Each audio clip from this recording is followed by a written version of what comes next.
A palavra de Deus, no texto que os irmãos têm utilizado como o texto básico nesses dias aqui em Santana, o texto da palavra de Deus é do profeta Isaías, o capítulo 33, vamos ler os versículos 5 e 6.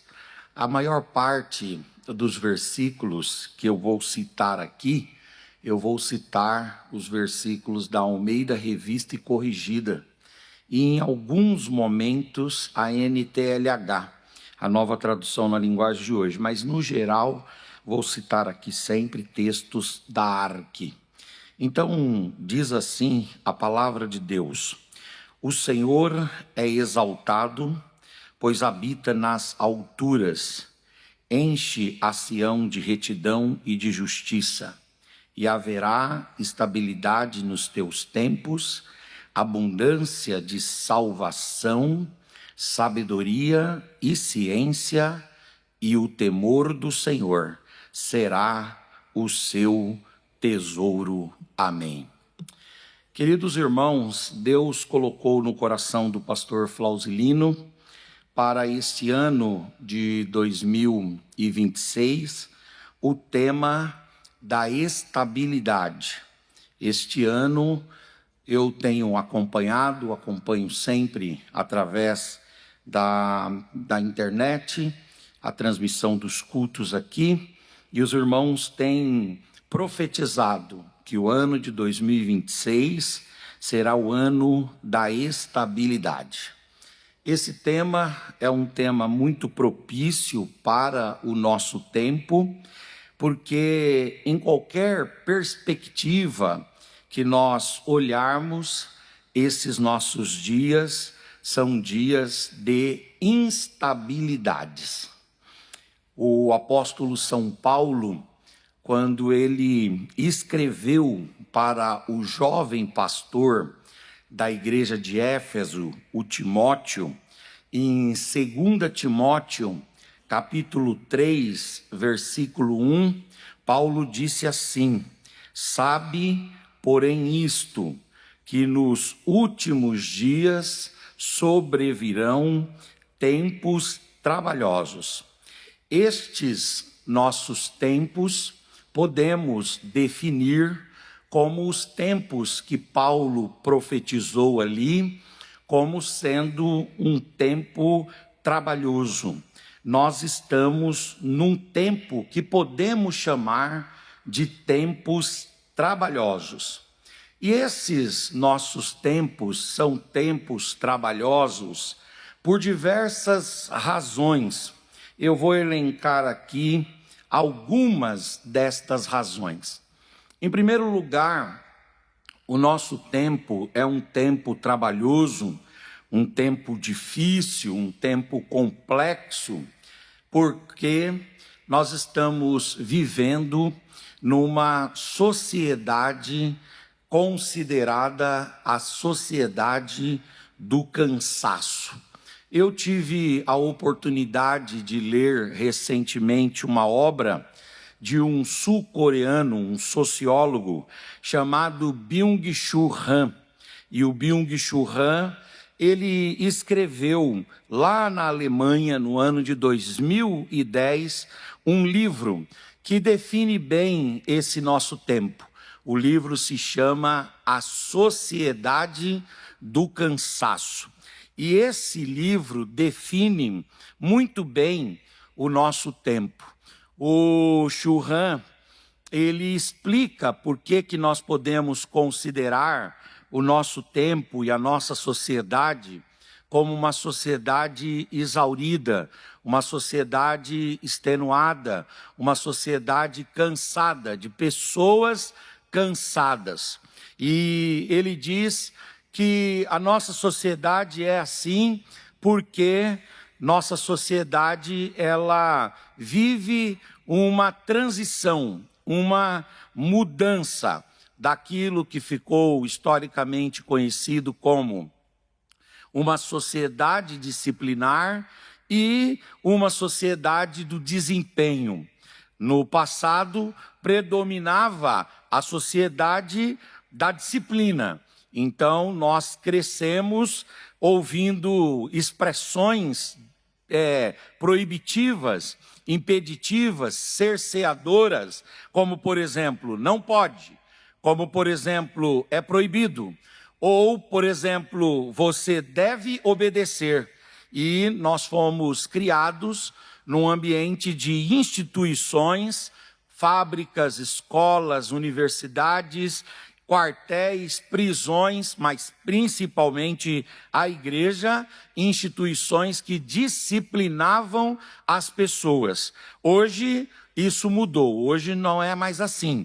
Hoje é proibido proibir, e é proibido disciplinar, e é proibido cercear. Agora nós estamos vivendo numa sociedade que é chamada não mais da sociedade da disciplina, e sim da sociedade do desempenho. Hoje nós vivemos nesta sociedade do desempenho, na qual é dominante o discurso que diz algo diferente. Diz assim: você pode, você deve ser produtivo, você deve ser a sua melhor versão. E nesta sociedade chamada de sociedade do desempenho, que é a sociedade na qual vivemos, cada pessoa, cada indivíduo, não importa se crente ou não, não importa se da assembleia ou de outra igreja, cada indivíduo não é mais apenas obediente, alguém que segue ordens. Agora, cada um precisa produzir, cada um precisa competir e cada um precisa se superar constantemente. E essa luta para estar sempre desempenhando, sempre entregando, sempre fazendo o nosso nome, é algo que nos extenua, que nos exaure e que nos cansa. A nossa sociedade é a sociedade do desempenho. O Byung-Chul Han ainda fala que a nossa sociedade é a sociedade do cansaço.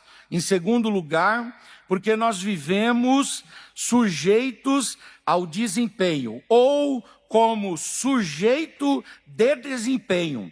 Nós somos empresários de nós mesmos. Na sociedade atual, cada pessoa é incentivada a se ver como uma empresa, como um negócio. E aí, isso significa que cada pessoa precisa buscar produtividade máxima, precisa melhorar continuamente, é uma evolução e um aperfeiçoamento geral e constante. É preciso competir com os outros, é preciso otimizar o tempo durante o tempo todo, como se nunca tivesse tempo a perder. Aliás, na nossa sociedade, o tempo é dinheiro, e qualquer perda de tempo ou é perda de prestígio ou é perda de dinheiro. O problema é que isso gera uma coisa terrível, é a chamada autoexploração e autoextenuação, ou seja, em vez de alguém nos mandar trabalhar demais, nós mesmos que nos cobramos continuamente. Por isso que o Byung-Chul Han ele traz um paradoxo. Ele diz, olha, a nossa sociedade mistura as duas figuras, o explorador e o explorado passam a ser a mesma pessoa. E aí, diante destas exigências de nos tornarmos sujeitos do desempenho, empresários de si mesmo, produtivos ao extremo, acabamos nos cansando, acabamos nos fadigando. Agora, ainda a nossa sociedade é chamada de a sociedade do cansaço, em terceiro lugar, porque há excesso de positividade. Ele chama a nossa sociedade de a sociedade do excesso da afirmação, do excesso da positividade. Na cultura atual não há tempo para você, não há tempo em que você esteja livre de uma pressão. E essa pressão é para você ser produtivo, é para você ser eficiente e, além disso, é para você ter sucesso, é para você ser otimista e é para você ser feliz. É por isso que quando a gente olha para as fotos, eu acabei de tirar uma selfie ali, estamos todos sorrindo. Mas os nossos pais não tiravam foto sorrindo. Eles tiravam foto com a emoção que tinham no momento da foto. Seja a emoção que tivesse, ela era a emoção traduzida. Nós não. Nós agora estamos sempre sob essa pressão de não sorrir. E, Cristiano, quando a gente tira uma foto que alguém na foto não sorri, já há um olhar diferenciado, dizendo, não gostou, foi forçado a estar ali. Por quê? Porque não sorriu, né? E esse excesso de estímulos positivos gera uma sobrecarga mental e emocional, porque ninguém nunca está feliz o tempo todo. Não sei se você se cansa, às vezes, de fazer teatro. Não sei se você se cansa, às vezes, de aparecer para inglês ver. Não sei se você se cansa de, às vezes, pura e simplesmente performar. E essa exigência de viver sempre com essa positividade ao extremo, quando as nossas dores, as nossas angústias, os nossos males, os nossos dissabores não são tratados, aí isso nos extenua, isso é cansativo, isso estraga o nosso dia. Ainda o Byung-Chul Han fala que a nossa sociedade é a sociedade do cansaço, porque há doenças na nossa sociedade típicas de uma sociedade extenuada, típicas de uma sociedade exaurida, doenças típicas de uma sociedade superada. Por exemplo, ele faz uma comparação com as doenças antigas, que eram doenças infecciosas, doenças relacionadas a bactérias e a vírus. Hoje não. Hoje o grande problema não é tanto físico, é mais mental. Então os males da vez são a depressão, o burnout, o transtorno de déficit de atenção, a ansiedade crônica, doenças que surgem desse excesso de pressão por desempenho e por produtividade e também pela comparação que hoje é possível ser feita, sobretudo pelos meios da internet e os meios das redes sociais. De modo que isso também nos extenua, isso também nos exaure. E por fim, o Chul Han diz uma coisa que tem a ver conosco. Ele diz que a nossa sociedade é uma sociedade cansada porque nós estamos hiperconectados. Nós temos uma hiperconexão com as redes sociais e quando você sai das redes sociais, você entra para o trabalho e o trabalho não é muito manufaturado, o trabalho é digital e quando você sai dali, você fica recebendo constantes notificações, ou são em forma de som, ou você precisa visualizar, mas você está sempre nessa comunicação permanente. O cérebro nunca descansa e nós estamos sempre ou respondendo, ou produzindo, ou consumindo informação, de modo que a gente não desliga nunca, a gente não para. Nós não permitimos que o nosso organismo, que a nossa mente, que a nossa alma, que o nosso espírito se concentre, descanse e possa receber de Deus, receber do Espírito Santo e da palavra de Deus aquilo que Deus tem para nós. Então a nossa sociedade é uma sociedade que pode muito bem ser definida como Paulo profetizando para Timóteo disse: sobrevirão tempos trabalhosos. Paulo certamente estaria falando do nosso tempo, dos nossos dias, porque os nossos dias são trabalhosos, porque vivemos numa sociedade cansada. Meu papai morreu em 2022, dia 30 de abril de 2022. E o meu pai era um homem simples, mas ele era um homem que lia muito. Meu pai gostava de ler. Todos os dias, meu pai lia o jornal. A memória que eu tenho do meu pai é sentado em algum lugar lendo o jornal. Então, ele era aquele indivíduo que não teve a oportunidade de graduar-se na escola, mas ele sabia conversar sobre tudo e de forma muito profunda. Eu me lembro o dia, pastor Flausilino, que meu pai chegou para mim e perguntou: como que se fala essa palavra aqui? Acordão ou acordam? Aí eu falei assim, antes de eu dizer para o senhor como que é a pronúncia dela, se é acordão ou acordam, eu quero dizer para o senhor sabe do que se trata? Ele falou, claro, de uma decisão proferida de forma colegiada. E eu estava aprendendo, eu falei, meu Deus do céu, é isso mesmo, são decisões colegiadas, formam o acórdão, né? Então, ele às vezes não sabia falar a palavra, mas ele sabia do que se tratava, etc. E meu pai sempre dizia, Henrique, as pessoas estão cansadas.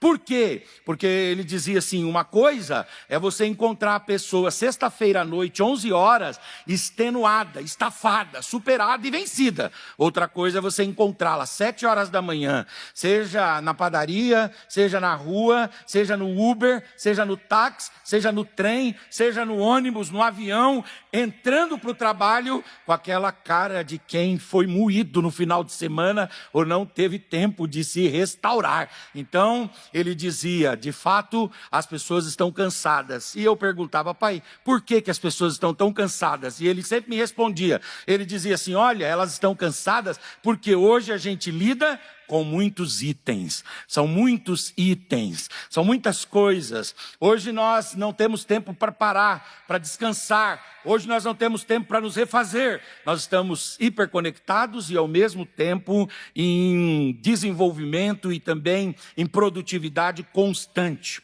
Segundo lugar, esse nosso tempo pode ser definido como um tempo trabalhoso, em segundo lugar, porque nós vivemos numa sociedade de relações liquidificadas.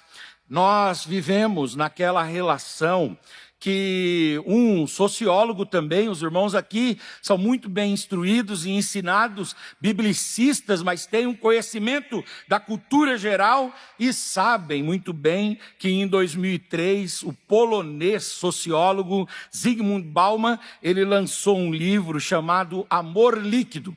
E nesse livro, esse livro ficou muito conhecido, o Bauman, ele vai falar que a nossa sociedade, ela transformou profundamente a forma como as pessoas hoje constroem e mantêm relações afetivas. A ideia da liquidez, da liquidificação, da fluidez, vem do fato de que, assim como os líquidos não mantêm uma forma fixa, os relacionamentos modernos também tendem a ser instáveis, volúveis, frágeis e facilmente descartáveis. Ele aponta alguns motivos e ele diz, olha, a nossa sociedade é uma sociedade de relacionamentos líquidos, em primeiro lugar, porque as relações são marcadas pela fragilidade. No mundo contemporâneo, na sociedade contemporânea, ainda mais num estado pujante da nossa nação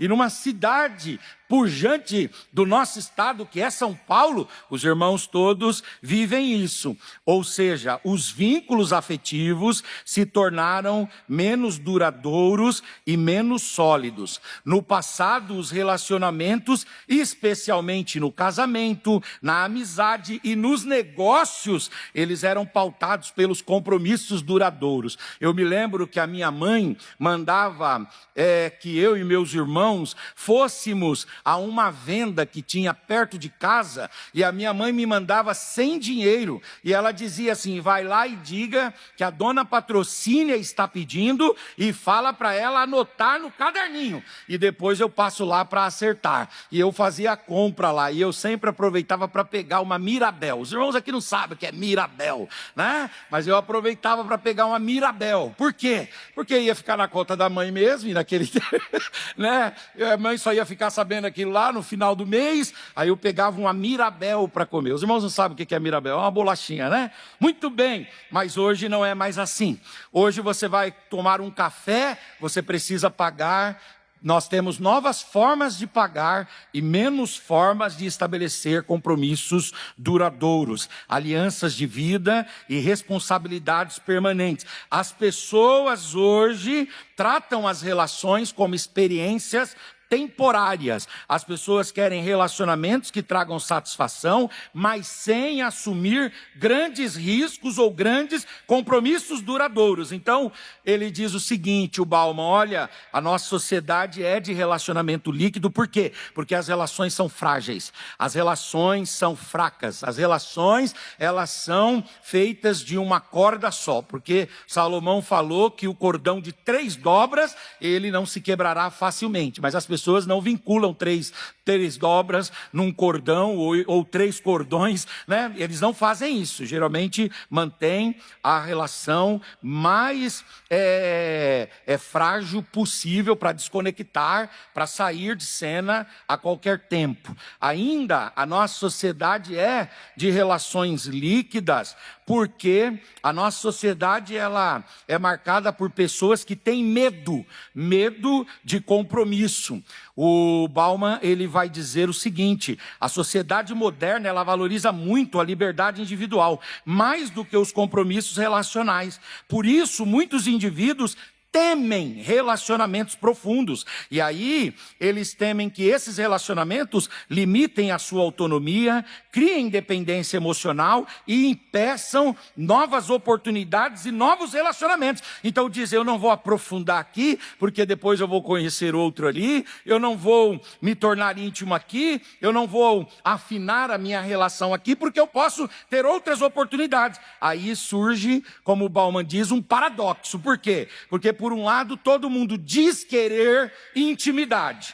E por outro lado, esse mesmo que diz que quer intimidade, ele nega querer compromisso. E aqui nós temos uma situação complexa. Porque ou você tem compromisso e tem intimidade, ou então você não tem compromisso e não tem intimidade. Ainda a nossa sociedade, o nosso tempo, como disse Paulo, é um tempo trabalhoso. Em terceiro lugar, porque o apóstolo, o Bauman, ele vai falar sobre essa relação líquida. Em terceiro lugar, por quê? Por causa das influências da lógica do consumo. Eu gostei disso daqui. O Bauman, ele afirma que o capitalismo e a cultura do consumo vão influenciando os relacionamentos. Na sociedade de consumo, os produtos são usados e descartados rapidamente. Eu me lembro que a gente colava as coisas. Hoje, as coisas têm a obsolescência programada e elas estragam mesmo, e a gente já não cola mais. O sapato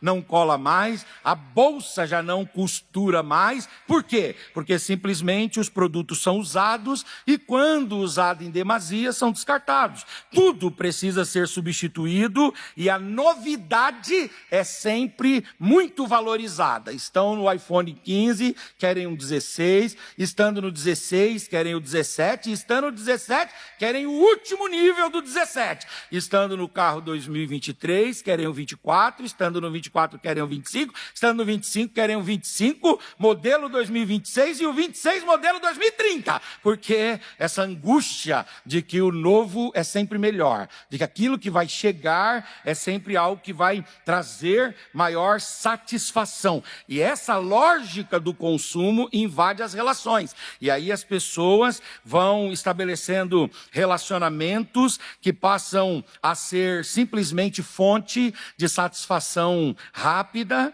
de prazer imediato, e logo essa relação como um produto, como eu substituo esse celular, como eu substituo esse sapato, como eu substituo esse relógio, esse microfone, também eu substituo pessoas. Eu troco de pessoas, eu abandono as pessoas, e eu não tenho vínculo com as pessoas. E por fim, o Bauman vai dizer ainda que a nossa sociedade é líquida porque há uma forte insegurança afetiva. A nossa sociedade é líquida porque os vínculos se tornam frágeis, as pessoas elas têm medo de se entregar demais, os relacionamentos podem terminar a qualquer momento, então não vou investir muito, há sempre a possibilidade de algo melhor aparecer. Isso vai criando uma sensação terrível de insegurança emocional, onde os indivíduos vão tentando sempre lutar com a dualidade de dois fatores. O primeiro fator é a liberdade. Eu quero liberdade, então eu não quero um relacionamento que me sufoque.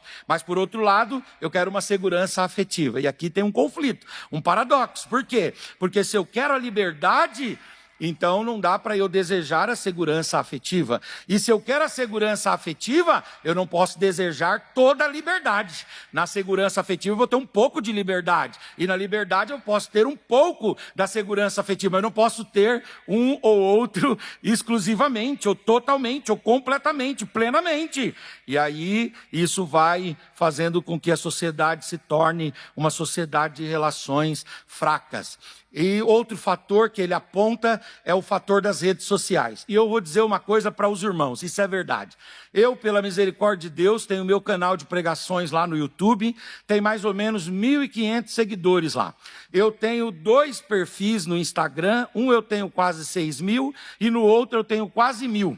Eu tenho um LinkedIn que eu deixei para lá que tem 7.000 conexões. Eu tenho um Facebook que tem 5.000, mas se o meu carro furar o pneu agora, eu não vou encontrar naquele universo ninguém que eu possa ligar. Quem vai ajudar são os que ajudam sempre. São os que ajudam sempre, geralmente é a família. Nós vivemos numa sociedade de relações líquidas. Esse é o nosso tempo, esta é a nossa contextualização. Em terceiro lugar, o nosso tempo é um tempo trabalhoso, em primeiro porque nós vivemos numa sociedade cansada, e em segundo porque vivemos numa sociedade de relações líquidas. Em terceiro lugar, esse tempo nosso é um tempo difícil, porque vivemos numa sociedade da chamada tirania do mérito. Isso aí é uma coisa que também foi diagnosticada por um sociólogo americano chamado Michael Sandel. E o Michael Sandel escreveu uma obra em 2020 chamada Tirania do Mérito. E na tirania do mérito ele vai tratar o seguinte: a sociedade contemporânea, ela passou a acreditar profundamente na ideia da meritocracia, ou seja, na crença de que cada pessoa ocupa a posição social apenas e por causa do seu próprio mérito. Quer dizer, quem está lá só está porque merece, e não é bem assim. Essa crença, ela gera efeitos sociais, efeitos morais, efeitos emocionais terríveis. Por quê? Porque ela vai gerar na consciência de todos a ideia de que nós precisamos merecer e que tudo o que acontece, acontece pelo merecimento. O Sandel, ele traz algumas razões. Por que a nossa sociedade se tornou a sociedade da tirania do mérito? Em primeiro lugar, porque há uma crença, a crença de que quem vence merece. Nas sociedades modernas, especialmente na nossa, difundiu-se a ideia de que quem trabalha mais, quem estuda mais, quem é mais talentoso, merece naturalmente naturalmente chegar ao topo. E sempre chega. Esse discurso, ele afirma que sucesso é resultado única e exclusivamente do esforço individual. E esta ideia é uma ideia equivocada. Por quê? Porque você pode se esforçar, você pode se dedicar, você pode dar tudo de si, isso não significa que não deva dar, mas fatores adversos podem impedir você de chegar lá. Tem uma frase que eu gosto muito, aprendi essa frase na minha adolescência, e essa frase, ela diz o seguinte, né? Que navegar é preciso e viver não é preciso. Essa frase, ela tem a ver com o seguinte: quando você navega, você sai de um ponto e chega no outro, sai de um porto e chega no outro. Navegar é preciso, mas o mar da vida, ele gera caminhos novos, ele nos conduz por caminhos inesperados. Nós temos um jovem lá em Barueri, que nós oramos muito por ele, um menino muito pujante, um menino que falava inglês, espanhol, estava fazendo curso de direito, e um dia, depois de um culto que nós tínhamos lá, chamado Louvorzão de Férias, uma quinta-feira à noite, a gente terminou o culto e ele pegou o carro dele, trabalhava numa boa empresa, e ele saiu e de repente entrou uma vespa, algum inseto no carro dele, e ele começou a se debater com o inseto. O ônibus parou, ele bateu no fundo do ônibus, e quando ele bateu ali, o pescoço dele foi para frente, e hoje ele tem a mente extremamente poderosa, mas daqui para baixo ele não se move. Ou seja, existem fatores imponderáveis que podem mudar a nossa realidade. Nem sempre, ao fazermos o que tem que fazer, vamos obter os resultados que esperamos. Nem sempre. Esse é um ponto que devemos levar em consideração. Ainda o Sandel diz que a nossa sociedade se tornou a sociedade da tirania do mérito, porque há uma humilhação para aqueles que ficam para trás. Uma consequência da meritocracia é que ela cria uma sociedade dividida entre vencedores e perdedores. Se acreditamos que os vencedores chegaram lá por mérito, então se conclui implicitamente que os perdedores merecem estar onde estão, naquela situação difícil, naquela situação calamitosa. E isso não é verdade, mas isso gera uma humilhação social, isso faz com que as pessoas que não conseguem prosperar economicamente, isso faz com que as pessoas que passam por dificuldades se sintam menos esforçadas, menos inteligentes, menos capazes, menos preparadas. É importante nós lembrarmos disso, porque nem sempre, como disse o sábio Salomão em Eclesiastes 9, a corrida é dos ligeiros. E nem sempre, tem uma parte nesse texto de Eclesiastes 9 que Salomão, ele fala uma palavra muito forte. Ele diz que nem sempre do sábio é o pão. É possível que o indivíduo tenha uma sabedoria diferenciada, mas ele não tenha o pão. Por quê? Porque o sucesso, a riqueza, depende de vários fatores.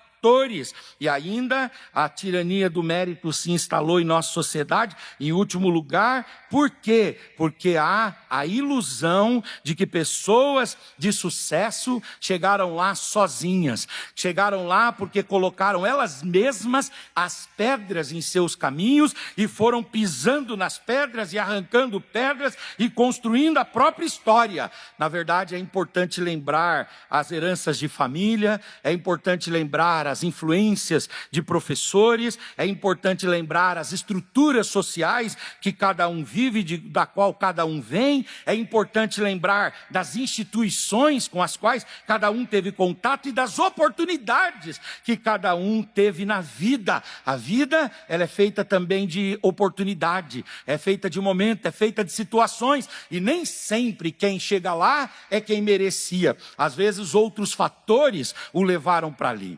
E por fim, irmãos, em quarto e último lugar, já indo para a minha conclusão, e aí eu vou terminar concluindo com o que eu vim trazer para os irmãos aqui. A nossa sociedade e o nosso tempo É um tempo trabalhoso, porque nós temos uma sociedade cansada, porque de fato nós temos uma sociedade de relações líquidas, onde a meritocracia prevalece, e em quarto lugar, porque nós temos uma sociedade e um tempo de grande instabilidades. Eu estava conversando com o pastor Ricardo Viola ali fora. Ricardo Viola trabalha numa grande empresa que importa para o Brasil petróleo e distribui petróleo aqui em São Paulo, em vários lugares do país. E ele estava me falando a respeito da dificuldade que a guerra trouxe nesse sentido. E ele disse assim: olha, vamos orar a Deus, porque se essa guerra continuar, daqui a pouco o barril do petróleo vai estar custando $200, e aí o combustível aqui vai ficar muito difícil, e parando o combustível nós temos a paralisação dos veículos, transporte de cargas, etc. E de repente a sociedade pode entrar em colapso. Então há uma grande instabilidade na nossa sociedade. Essa instabilidade, ela é resultante de mudanças rápidas. Nós dormimos hoje de uma forma com o mundo num contexto e acordamos com o mundo no outro contexto. Na verdade, outra questão, o nosso tempo é um tempo de instabilidade, porque a nossa sociedade é uma sociedade de instituições fragilizadas, instituições muito caras. Hoje são instituições pouco relevantes, instituições que são desafiadas, e aí vai. Outra coisa, a questão de uma economia global incerta. Essa é uma palavra de Paulo também, escrevendo a Timóteo, quando Paulo fala assim: olha, Timóteo, ensine os irmãos da igreja a não confiarem na incerteza das riquezas desse mundo. Dá vontade de falar: Paulo, espera aí, meu amigo, a riqueza dá certeza para nós. Mas Paulo, ele faz o pensamento ao contrário. Ele, iluminado pelo Espírito Santo, inspirado pelo Espírito, ele diz: não, na riqueza há mais incerteza do que certeza. Então ele fala: ensine os irmãos a não se estribarem na incerteza da riqueza, porque de fato e de verdade nós temos uma economia global, mas incerta, e isso faz a nossa sociedade ser uma sociedade instável. Além disso, nós somos a sociedade do risco, ou seja, nós estamos vendo agora, por exemplo, um cenário de guerra, e nós não sabemos, potências que dominam armas nucleares podem usar estas armas, e até qual o limite que eles vão aguentar, etc. Isso vai gerando esse risco, essa sociedade onde tudo é interligado, e uma coisa que acontece aqui gera grandes consequências. Além, é claro, das transformações tecnológicas aceleradas e das identidades mais flexíveis. Hoje nós temos essa sociedade onde as identidades são flexíveis. As pessoas se ressignificam, elas se reclassificam, elas se restabelecem, e esta volatilidade gera uma sociedade instável. Então, diante da realidade de uma sociedade cansada, de uma sociedade de amores líquidos, de uma sociedade onde prevalece a meritocracia, de uma sociedade instável, a pergunta que me vem aqui esta noite é esta: será que o Evangelho, ele tem uma palavra sobre isso? Será que o Evangelho tem uma resposta para essa situação? Ou o Evangelho deve se emudecer? Os pastores no púlpito ou nos púlpitos devem se calar, porque o Evangelho não tem nenhuma resposta e nenhuma oferta. Será que quando você entra nas prateleiras das Escrituras Sagradas, você encontra nas mensagens bíblicas respostas para esse tempo? Ou o que nos resta é simplesmente nos calarmos e sofrermos calado como todo mundo? Não. O Evangelho, irmãos, ele, como disse certo teólogo, ele é mais atual do que o jornal que se escreverá amanhã. O Karl Barth dizia que é importante lermos a Bíblia tendo-a à mão direita e tendo à mão esquerda o jornal. E você vai ver que não há situação, que não há demanda, que não há contingência, que as Escrituras não ofertem e não ofereçam uma palavra, uma saída e um escape. Nesta sociedade, o Evangelho tem respostas. E eu quero terminar a minha participação aqui trazendo estas respostas. Para uma sociedade do cansaço, o Evangelho tem uma resposta. E essa resposta está em Mateus, capítulo 28, versículo de número 11. Capítulo de número 11, versículo de número 28, quando o Senhor Jesus diz: vinde a mim, vós todos os que estáis cansados e oprimidos, e eu vos aliviarei. Talvez você esteja estafado, extenuado, superado, mas eu quero dizer para você que em Jesus, na palavra do Evangelho, é possível esta sociedade desequilibrada, descompensada, encontrar alento, refúgio e descanso para a mente, para o coração e para a alma. A sociedade dos dias de Jesus era uma sociedade tão efervescente quanto é a nossa sociedade. E naquela sociedade que era um barril de pólvora, que era um caldeirão fervendo, levantou-se o Messias e disse aos homens: eu sei que vocês estão cansados, Roma está com chicote sobre vocês. As religiões judaicas e os grupos da religião judaica estão também pressionando vocês. Vocês são pressionados por diversas coisas. Mas eu quero ofertar para vocês um descanso real, uma paz real, uma tranquilidade real. Venham a mim e vocês encontrarão descanso, descanso para vossas almas.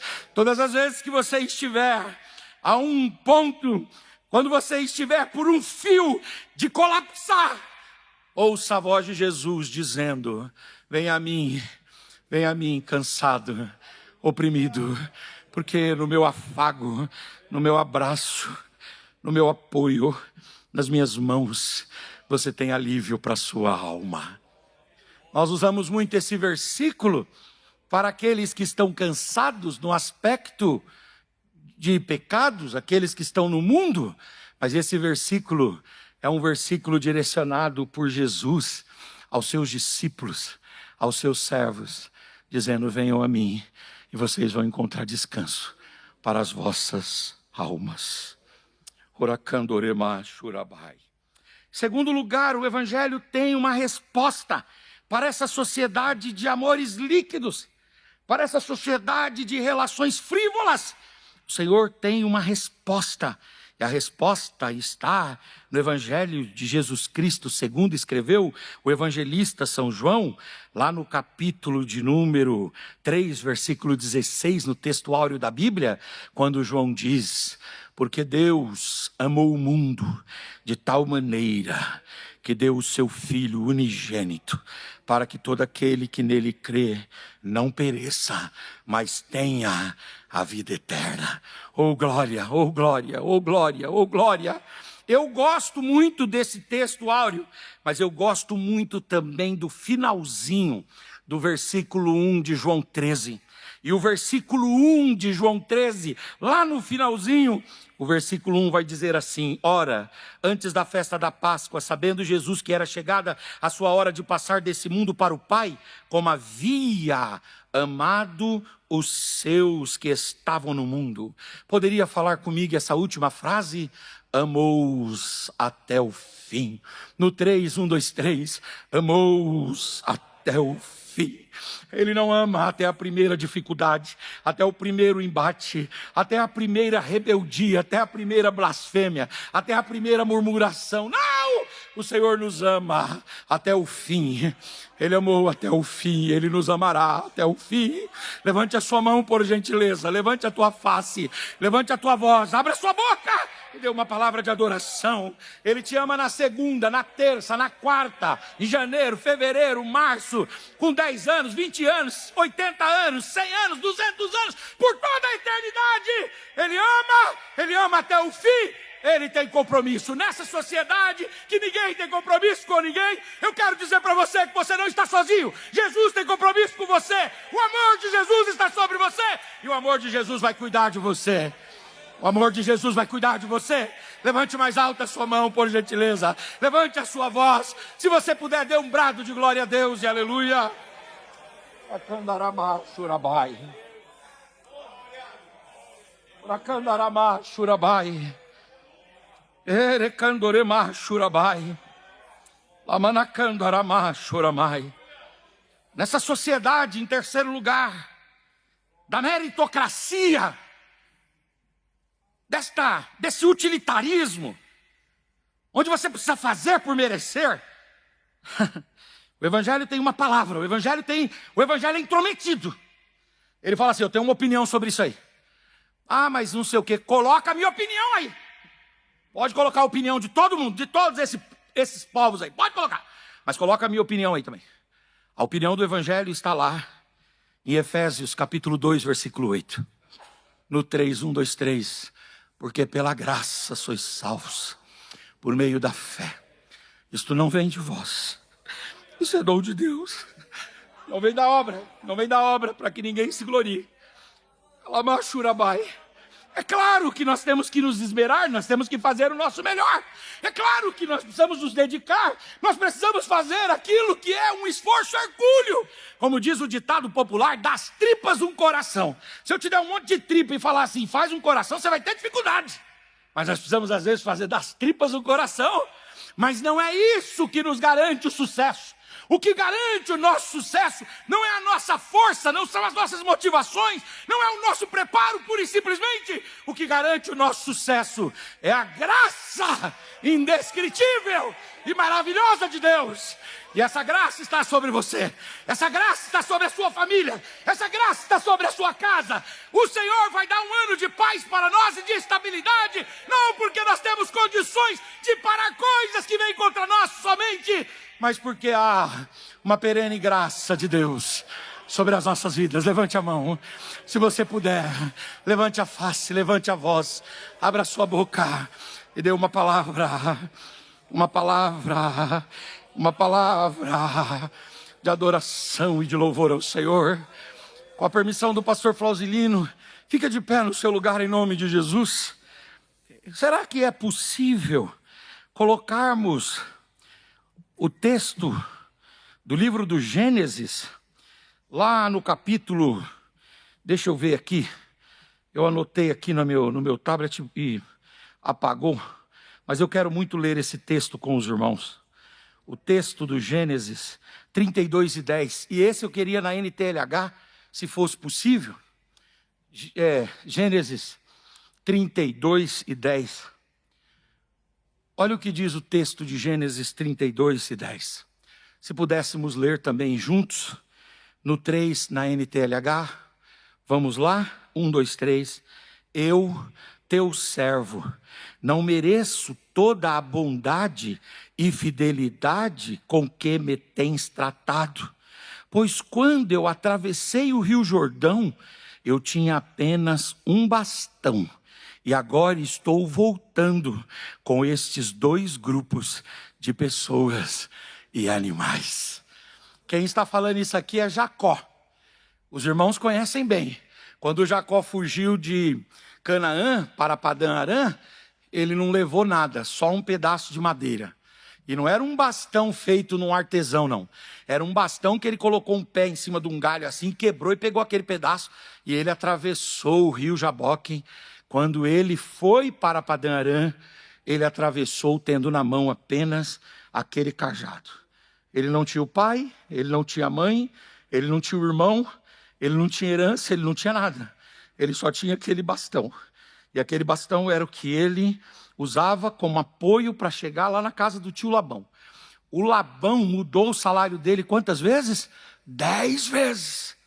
Mas depois de 21 anos, quando ele voltou, ele está passando o Vale de Jaboque novamente.